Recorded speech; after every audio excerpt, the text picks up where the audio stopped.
السلام عليكم ورحمة الله وبركاته. النهاردة مع مادة فيديو جديد وتطبيق جديد. اللي بيجري ورا كل تطبيق جديد يا إما هيكسب وقت يا إما هيبيع بياناته وهو بيضحك.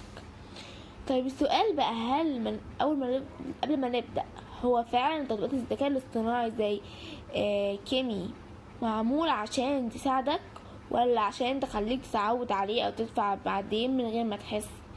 خليني معاك للاخر عشان هجاوبك على السؤال ده بصراحة ومن غير تطبيل. النهاردة هنتكلم عن تطبيق كامي اللي ناس كتير بدأت تعتبره منافس قوي لتطبيقات الذكاء الاصطناعي المشهورة، وناس تانية شايفاه مجرد نسخة زيادة في السوق كلها شات بوت. بس قبل ما تتحمس وتنزله وتقول لقيت الكنز، تعال نشوف الحكاية كاملة. التطبيق معمول من شركة مونشاتو AI، وفكرته ببساطة ان هو مساعد ذكاء اصطناعي تقدر تسأله في اي حاجة تقريبا، من كتابة ابحاث ورسائل لحد تخليص ملفات وشرح دروس وبرمجة وصناعة افكار ومحتوى. يعني لو انت طالب او صانع محتوى او حتى شخص كسول شوية وعايز حد يفكر معاك، التطبيق ده هيشدك جدا وهينفعك جدا. من اكتر الحاجات اللي ناس كتير اتكلمت عنها عن التطبيق سرعته في الردود، وكمان بينفعنا ملفات كبيرة وPDF، ودي ميزة من ناس كتير مدحتها على متجر جوجل بلاي. التطبيق كمان بيدعم بحث على الانترنت وتحليل صور وكتابة الاكواد بالبرمجة، وده خلال عنده بعض المستخدمين افضل من التطبيقات التانية المشهورة. بس استنى هنا بقى، جزء الشكاك اللي جوايا بيحب يقف عنده. تطبيق مجاني طب ليه الشركة تصرف ملايين على الذكاء الاصطناعي القوي وتسيب ببلاش؟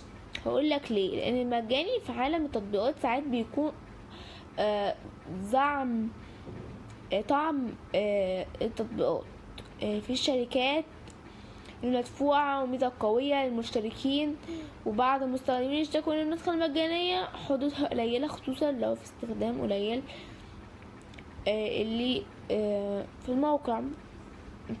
متابعة الأسعار قالت ان الاشتراكات الشهرية ممكن تعتبر غالية مقارنة ببعض المنافسين حسب الدولة ونوع الباقة. والأخطر بقى ان بعض الناس على ريترد اشتكوا من مشاكل في الفلتر والاشتراكات، زي تكرير الخصم او صعوبة الغاء الاشتراك. ونفس الناس قالت ان ما جاتهاش اي مشاكل نهائية. يعني الصورة مش سودة بالكامل لكن برضو مش وردية. نيجي بقى لنقطة مهمة جدا، تطبيق شغال فين؟ بما ان التطبيق عالمي موجود في جوجل بلاي، فهو شغال في دول كتير حوالين العالم، لكن اغلب القوة والانتشار جاي من السوق الصيني واسيا عموما. لكن الشركة اصلها صيني، وبعض الخصائص او سرعات ممكن تختلف حسب الدولة والسفارات المتاحة. طيب استخدامه صح ازاي؟ اول حاجة، ما تحطش بياناتك الشخصية او صورة حساسة او ملفات مهمة جدا. ان تطبيق الذكاء الاصطناعي بيجمع بيانات استخدام بشكل اول باخر لتحسين خدمة او ترتيب الانظمة. موقع جوجل بلاي نفسه موضح ان التطبيق ممكن يجمع بيانات شخصية وملفات ونشاط استخدام. تاني حاجة، ما تاخدش اي اجابة منه كأنه حقيقة مطلقة، خصوصا في الاخبار او المعلومات الطبية او قانونية، لان زي اي ذكاء اصطناعي ممكن يغلط او يهلوس. تالت حاجة، استخدمه كمساعد مش كبديل لعقلك، لان في ناس بقت تسأل التطبيقات في كل نفس للدرجة انهم نسيوا يفكروا لوحدهم. اما عن رأيي اغلب المستخدمين بصراحة تعليقات منقسمة لفريقين.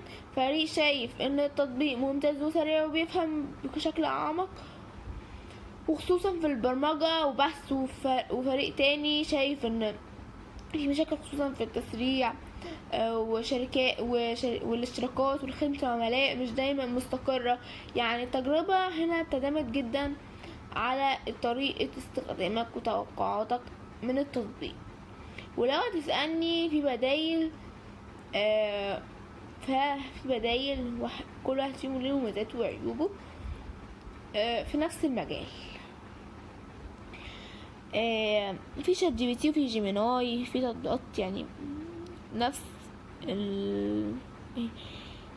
النفع عموما يعني.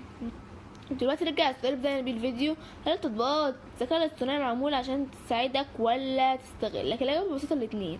هي أدوات قوية جدا فعلا، وفرت وقت ومجهود لناس كتير، لكن في نفس الوقت الشراكات دي مش جمعيات خيرية كل دقيقة بتستخدم فيها التطبيق بتدي بيانات وسلوك استخدام يساعد يكبر ويكسب أكتر، سواء من الاشتراكات أو تحليل البيانات أو خدمات مدفوعة بعدين. فالموضوع كله يعتمد عليك انت تستخدم تكنولوجيا الذكاء ولا تخليها هي اللي تستخدمك.